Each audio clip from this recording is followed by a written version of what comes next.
Good morning. Today we gather at this state capitol rotunda to talk about a priority for our administration, but a priority for every parent, the education of our children. I appreciate those who are with us here today: Kentucky Education Commissioner Dr. Jason Glass, a native Kentuckian; Kentucky Board Education Chair Dr. Lou Young; Fayette County Superintendent Dr. Demetrius Liggins; Representative Rachel Roberts of Newport; and, but for that emergency, we would have Representative Timoney here today showing you one Democrat, one Republican. Education isn't red or blue, it's just absolutely necessary for our children. Lieutenant Governor Coleman and I have always run an education first administration because between us, we are the parents of young children, teenagers, and young adults. And we know the best thing that we can do as leaders in this state is to make sure that every Kentucky child has an opportunity to get a world-class education, every single child. As the dad of a now teenager, and it'll be two teenagers just next year, I stay up at night worrying if I'm doing everything I can so that all of Kentucky's children never have to leave this Commonwealth if they don't want to live out all their goals, find their dream job, and ultimately raise their own family right here.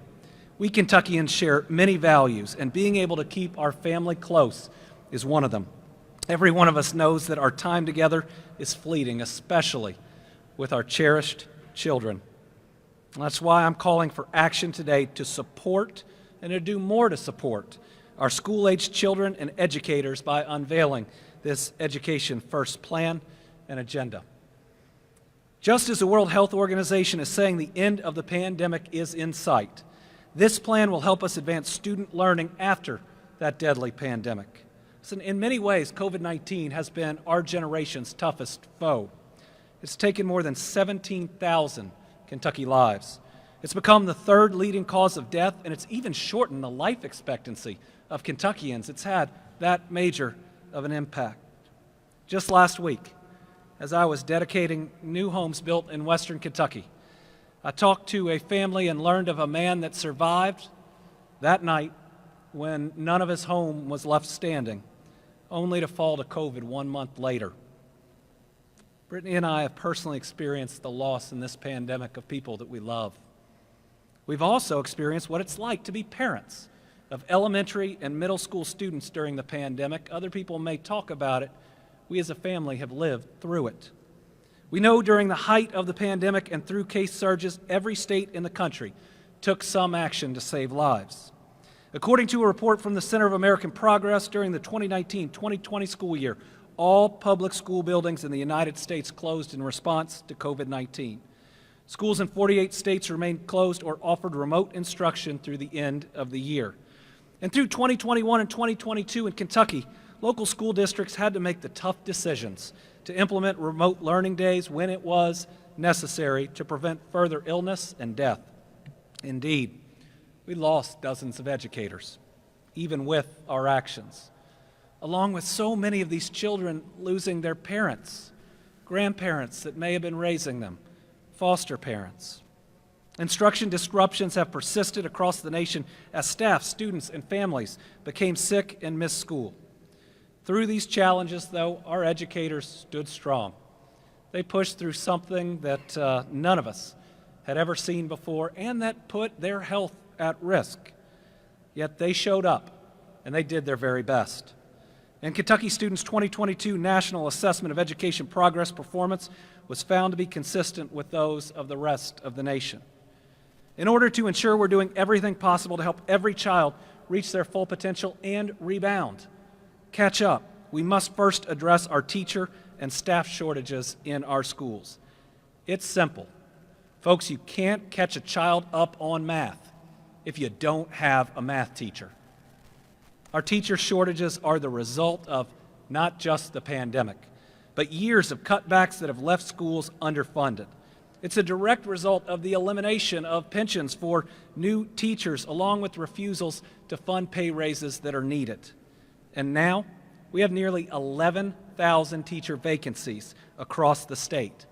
These are teachers, coaches, interventionists who are needed in our classrooms, especially right now.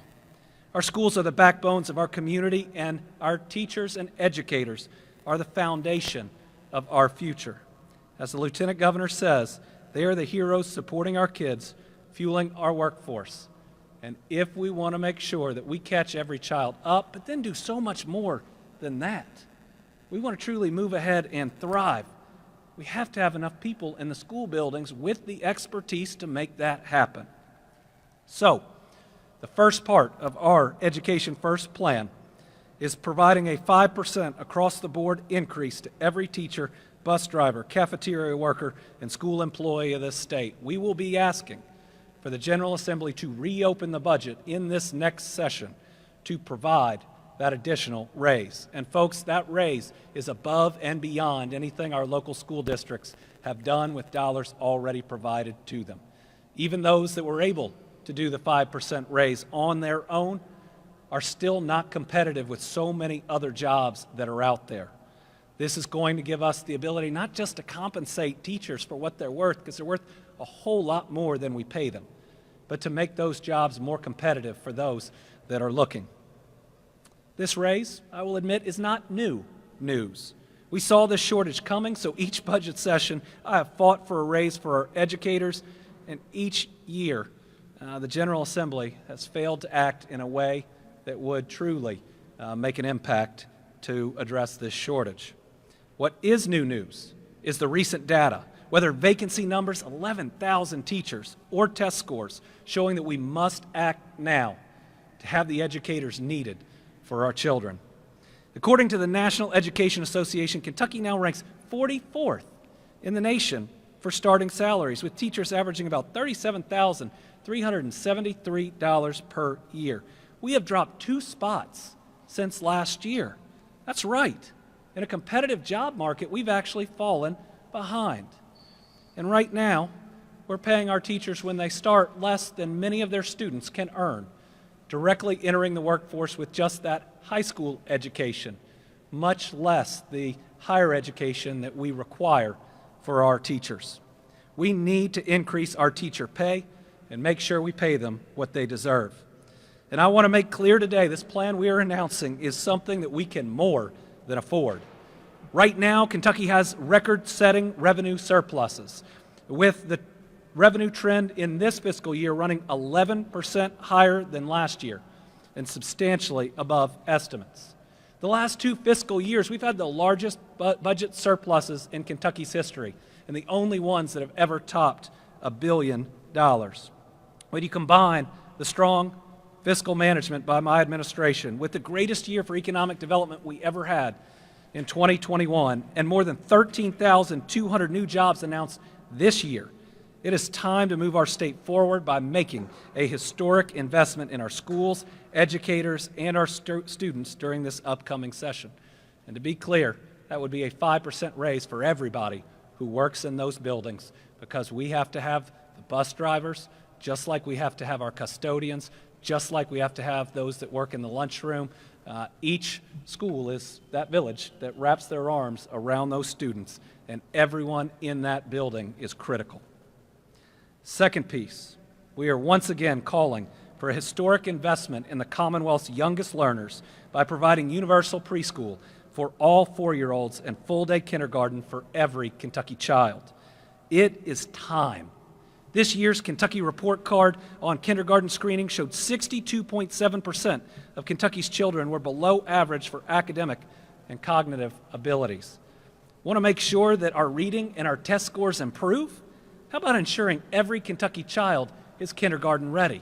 Making sure we not only end any learning loss by providing this instruction to our youngest learners, but other states have already done this. And to be competitive, we need to be providing the same educational services that our military provides every single family on one of their bases. We know pre-K provides positive outcomes on children's early literacy and math skills, and it fosters long-term educational success. And to become and to stay a top economy in the United States, we have to continue to build a world-class workforce system, and that starts with pre-K. Pre-K is also an effective time and place to screen, test, and identify learning challenges. Imagine early intervention for our youngest children, helping them overcome any obstacles that we can identify at that age. Finally, universal pre-K is the single most effective step we can take to get more people into the workforce and to do it right now. When Washington, D.C. did this 8 to 10 years ago, they increased their maternal workforce by 10% in the very first year. If people want to talk about not enough people being in the workforce, while we have the lowest unemployment rate basically in our history, then removing obstacles is our job, and universal pre-K does just that. Next, like last year, I'll be working with lawmakers to restore funding for professional development, as well as textbooks and instructional resources. You know, right now, our educators are not only having to teach the classes they would normally be teaching for the grade that they teach in, but they're having to catch students up for any learning loss. These professional development dollars will make sure we have the very best training to do both, as well as instructional materials that can directly address any learning loss by providing extra for those children or for those classrooms. If we want to catch everybody up, we got to make sure we fund the materials that will help do that. Next thing we need to do to further keep teachers in the classroom is helping them with loan forgiveness. As I mentioned, our teachers are the 44th lowest paid in the country. And beyond a 4-year degree, they often obtain higher education to advance their careers, and that's something we want to encourage. It's critical because we want the very best and the very smartest working with our children to make them the very best and the very smartest. Sadly, we too often hear of teachers who are working a second job just to pay their student loans, and that is not right. My plan calls for a maximum $3,000 annual award for teachers who teach each year of employment in a public school. It's not only the right thing to do, it is a retention benefit that will keep our teachers on the job. In addition to being an education-first administration, our team has always believed that mental health is just as important as physical health. And whether it's our students having to deal with bullying on social media, or impacts of a pandemic that none of us had lived through, or just the difficulties being a preteen or a teenager or a young adult, we know we have to do more for the social, emotional, and mental health services for our students. Any teacher, you know what, anybody in that building can tell you how important those services are. So once again, I'm proposing to set aside funds to assemble a statewide staff and create 8 regional social emotional learning institutes so educators have access to training on how to best help their kids cope with challenges that, listen, we never faced in school. I think back when somebody said something nasty about me in school and I thought everybody knew. Now with social media, they can say that nasty thing about you to billions of people. We'll be providing 2 new grant programs for school districts to provide wraparound services to students impacted by violence, substance abuse, child abuse, and parental incarceration, and other training resources as needed. Listen, the General Assembly's done some good work in the area of mental health. This is just another area where we can do that good work. And finally, I want to touch on what I believe that the General Assembly ought to consider. They would need to pull the data and the numbers, but what I believe is one of the single greatest things we could do to stop teachers from leaving our classrooms, and that's restoring pensions for our new teachers. I have always fought against cutting teachers' pensions. As Attorney General, I went to court for it, and we won. In March of 2021, I vetoed a bill by the General Assembly removing those pensions. Unfortunately, my veto was overridden. So currently, teachers are in a hybrid plan, which they're expected to pay more into retirement. But folks, you know a job is more than a salary. It's salary plus benefits. That is compensation. And by far the largest benefit available for our teachers was that pension. By cutting the pension, we basically cut the compensation of new teachers drastically. And we removed a retention benefit that kept people on the job for 20 or 30 years. They only earned that pension after decades of service to our kids and to the Commonwealth. Now is the time where we've got to realize we need to bring in new teachers, but we got to retain them too. And most teachers that we're losing, we lose in the first 5 years. This is something people can look forward to and work towards. And without student loan forgiveness and or pensions, there's simply no incentive to stay.